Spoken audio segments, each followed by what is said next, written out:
Damn it. ఏంటిటా కుండబద్దలు కొడతా అట్ట. నమస్కారం, కుండబద్దల ప్రేక్షకులకి స్వాగతం. నేను గౌతమ్ కాటా. విజయసాయిరెడ్డి జగన్మోహన్ రెడ్డితో కుమ్మక్కైపోయాడు. ఇద్దరూ కలిసిపోబోతూ ఉన్నారు. జగన్మోహన్ రెడ్డి తాలూకు వ్యవహారాలని ఢిల్లీలో చక్కబెట్టడం మిథున్ రెడ్డి వల్ల అసలు కావటం లేదు. ఢిల్లీ స్థాయిలో జగన్మోహన్ రెడ్డి పరపతి పూర్తిగా పడిపోయింది. ఇక విజయసాయిరెడ్డి లాంటి వాళ్ళు తిరిగి వస్తే తప్ప మన ప్రాపకం అక్కడ నిలబడదు. అందుకోసమనే విజయసాయిరెడ్డి ఈ రోజున సిట్టు విచారణకు కూడా హాజరు కాలేదు. కాకపోతే ఆయన పెట్టిన ఒక ట్వీటు, కర్మణ్యే వాధికారస్తే అనే కర్మ ఫలాల్ని ఎవరూ తప్పించుకోలేరు అని పెట్టిన ఆ ట్వీటు, దాని సారాంశం వచ్చి జగన్మోహన్ రెడ్డిని ఉద్దేశించింది కాదు. అందులో ఉన్న సజ్జల రామకృష్ణారెడ్డినో మిగతా వైవి సుబ్బారెడ్డినో ఇలాంటి వాళ్ళని ఉద్దేశించి మాత్రమే పెట్టింది. చూడండి, ఇదిగో నేను తిరిగి మళ్ళీ జగన్మోహన్ రెడ్డితో కలిసిపోతున్నాను, నేను మళ్ళీ తిరిగి వస్తున్నాను అనే సందేశం ఇవ్వటం కోసమే అని ఒక పెద్ద పుకారు నడుస్తోంది. ఇందులో నిజం ఎంతుంది, అబద్ధం ఎంతుంది, నిజంగానే విజయసాయిరెడ్డి జగన్మోహన్ రెడ్డి కుమ్మక్కైపోతూ ఉన్నారా అనేది ఈ వీడియోలో పూర్తిగా అనాలిసిస్ చేసే విషయాలు మొత్తం మీ ముందుంచే ప్రయత్నం చేస్తాను. వీడియో నచ్చితే కనుక ఖచ్చితంగా లైక్ చేయండి, ఇంకా 10 మందికి షేర్ చేయండి. ఇక విజయసాయిరెడ్డిని ఈ రోజున మద్యం కుంభకోణంలో సిట్టు విచారణకు పిలిచింది. సాక్షిగా మాత్రమే పిలిచింది, అది అండర్లైన్ చేసి పెట్టుకోవాలి. కానీ ఇందులో A5 పట్టం మరి విజయసాయిరెడ్డికి ఇచ్చారు. మిథున్ రెడ్డి ముందస్తు బెయిలు వ్యవహారం నడుస్తున్న తరుణంలో ఆయన అరెస్ట్ కాలేదు తప్ప మిగతా అందరూ అరెస్ట్ అయ్యారు. కానీ వాసుదేవరెడ్డి కానీ విజయసాయిరెడ్డి కానీ అరెస్టు కాలేదు. ఈ విషయం అందరికీ తెలిసిందే. కాకపోతే విజయసాయిరెడ్డి గతంలో మరి సిట్టు విచారణకు వెళ్ళొచ్చిన తరువాత చాలా పేర్లు బయట పెడితే ఆ వరుసగా పేర్లు ఉన్న వాళ్ళని అందరినీ అరెస్ట్ చేశారు. చాలా రకాల వ్యవహారాలు వచ్చినాయి. ఇందులో రకరకాలుగా ఎక్కడ మొదలు పెట్టారు అని అంటే, ఈ మద్యం పాలసీని తయారు చేసే దాంట్లో జరిగిన మీటింగుల వ్యవహారం దగ్గర మొదలు పెడితే మరి దీని తాలూకు డబ్బు రూపంలో తీసుకున్నారా, లేకపోతే బంగారం రూపంలో తీసుకున్నారా, వసూలు చేసుకొచ్చిన వాటిని ఎవరెవరు ఏ కారులో ఎక్కడెక్కడికి తరలించారు అనే ఒక వ్యవహారం నడిచింది. దాని తరువాత ఈ డంపు మొత్తాన్ని తీసుకొచ్చి హైదరాబాదులో కొంత, ఇటు తాడేపల్లిలో కొంత పెట్టి దీన్ని ఎన్నికల్లో ఖర్చు కోసం వాడారు. అలాగనే జగన్మోహన్ రెడ్డి సిద్ధం సభలను కూడా ఈ ముడుపుల సొమ్ముతోటే నిర్వహించటం జరిగింది అనేది కూడా కొంత సమాచారం వచ్చింది. ఇక ఆ తర్వాత ఇందులో చెవిరెడ్డి భాస్కర్ రెడ్డి అరెస్ట్ కావచ్చు, ఈ మనీ రూటింగ్ జరిగిన వ్యవహారాన్ని మొత్తం బయటకు తీయటం కావచ్చు, ఇదంతా ఓ పక్కన నడిస్తే మరికొంత సొమ్ముని ఈ కుబేరా సినిమాలో లాగా అనామకుల్ని తీసుకొచ్చి వాళ్ళ పేరు మీద కంపెనీలను ఓపెన్ చేసి, డొల్ల కంపెనీలు కావచ్చు, లేకపోతే వాళ్ళ బ్యాంక్ అకౌంట్లను వాడుకొని ట్రాన్సాక్షన్స్ చేయొచ్చు. ఈ వ్యవహారం కూడా ఒకటి బయటకు పడింది. ఇన్ని వ్యవహారాలు బయటకు వస్తున్న ఈ తరుణంలో ఇప్పుడు విజయసాయిరెడ్డి దగ్గర మరింక ఏం సమాచారం ఉందని సిట్టు పిలిచారు అంటే, సిట్టు మరి అనుమానాలు వచ్చినప్పుడు వాళ్ళ దగ్గర ఉన్న ఆధారాలు మొత్తాన్ని చెక్ చేసుకోవటానికి మళ్ళీ అందరినీ విచారించే అవకాశం ఉంది.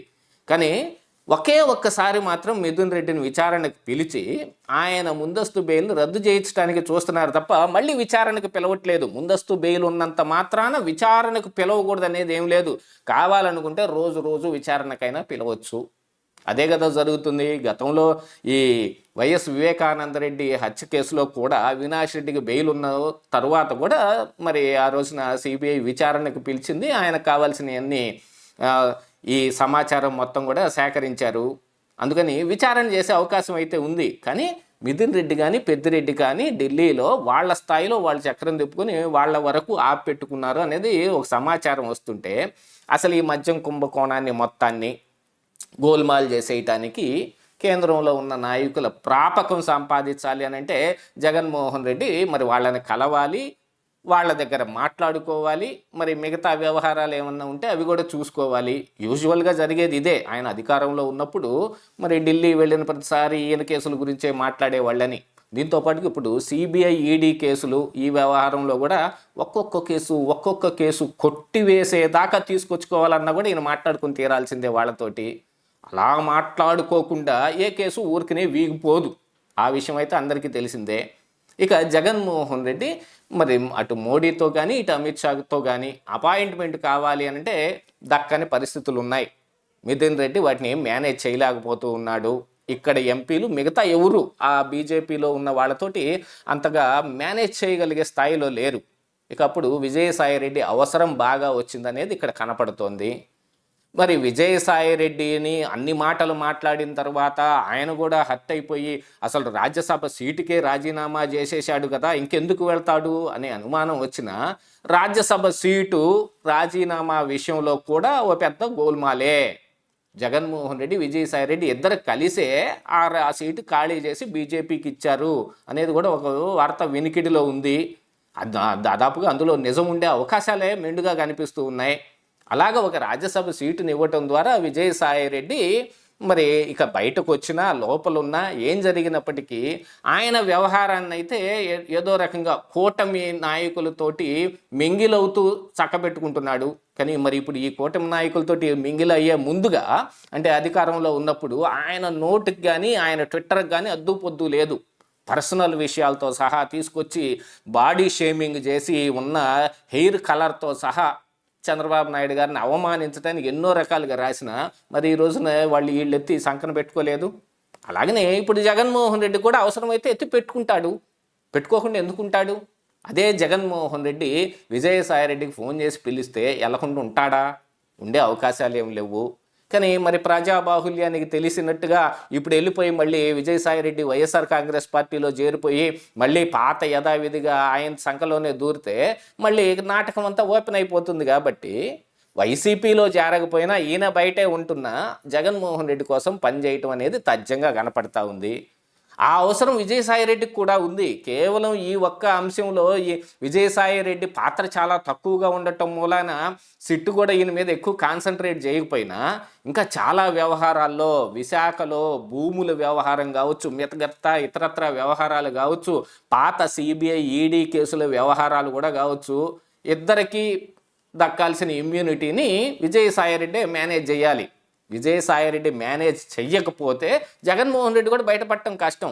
ఎందుకంటే డైరెక్ట్గా ఈయనకు అపాయింట్మెంట్ దొరకటం లేదు కాబట్టి. ఎందుకు ఇప్పుడు ఈ కూటమి ఉన్న నాయకులు ఆపుతారనో ఇంకోటనో కాకపోయినా పైన బీజేపీయే మాట్లాడాల్సి వచ్చిన వాళ్ళు మాట్లాడితే వాళ్ళు తద్వారా వాళ్ళు ఒప్పుకునే అవకాశం ఉంది. కానీ కొత్త మనుషులు వచ్చినప్పుడు కొంత దూరమే కనపడుతుంది. అంటే విజయసాయిరెడ్డి మేనేజ్ చేసినంతగా మరి మిగతా ఎవరు మేనేజ్ చేయలేకపోతున్నారు అనేది అయితే జగన్మోహన్ రెడ్డికి పూర్తిగా అర్థమైపోయి విజయసాయిరెడ్డితో కుమ్మక్కైపోతూ ఉన్నాడు. అలాగనే ఇప్పుడు ఈ సిట్టి వ్యవహారంలో కూడా ఎవరి పేర్లు బయట పెట్టినా ఎంతమంది అరెస్ట్ అయినా తన దాకా రాకుండా ఉంటే జగన్మోహన్ రెడ్డికి ఏం పర్వాలేదు. తన పేరును కూడా బయట పెట్టకుండా ఉండే అవకాశాలను కూడా చూసుకోవటానికి విజయసాయిరెడ్డితో కుమ్మక్కవటం తప్ప వేరే మార్గం అయితే జగన్మోహన్ రెడ్డికి ఏం కనిపించడం లేదు. జగన్ను వదిలేసి విజయసాయిరెడ్డి కూడా రాజకీయంలో అంతగా రాణించే అవకాశం లేదు. మళ్ళీ తోడు దొంగలు ఇద్దరూ ఒక చోట చేరబోతున్నారు అనే దానికి ఎక్కువగా ఆస్కారం కనిపిస్తూ ఉంది. ఇదే ఈరోజు కుండబద్దలు.